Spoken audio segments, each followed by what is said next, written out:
ലോക്സഭാ തെരഞ്ഞെടുപ്പ് ഫലം വിലയിരുത്താൻ യു.ഡി.എഫ് ഏകോപന സമിതി യോഗം ചേരും. ജൂൺ 20-നാണ് യോഗം. തൃശൂർ, ആലത്തൂർ മണ്ഡലങ്ങളിലെ പരാജയം ചർച്ച ചെയ്യും.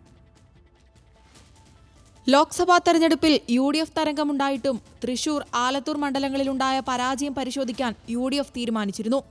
പ്രത്യേകിച്ച് കോൺഗ്രസിന് അടിത്തറയുള്ള തൃശൂരിൽ കെ മുരളീധരൻ മൂന്നാമതായത് കോൺഗ്രസിനും മുന്നണിക്കും നാണക്കേടായിട്ടുണ്ട്.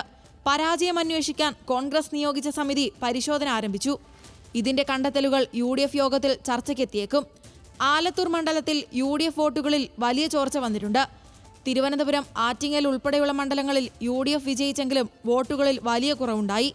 എംപിമാർ കൂടി പങ്കെടുക്കുന്നതിനാൽ ഓരോ മണ്ഡലത്തിലും ഉണ്ടായ വോട്ടിന്റെ കുറവും അതിന്റെ കാരണങ്ങളും വിശദമായി തന്നെ ചർച്ചയാകാനാണ് സാധ്യത. രാഹുൽ ഗാന്ധി വയനാട് നിന്നും മാറിയാൽ പകരം ആരെന്നതും പാലക്കാട്, ചേലക്കര മണ്ഡലങ്ങളിലെ ഉപതെരഞ്ഞെടുപ്പ് സംബന്ധിച്ചും യോഗം ചർച്ച ചെയ്യും. ന്യൂസ് മലയാളം, തിരുവനന്തപുരം.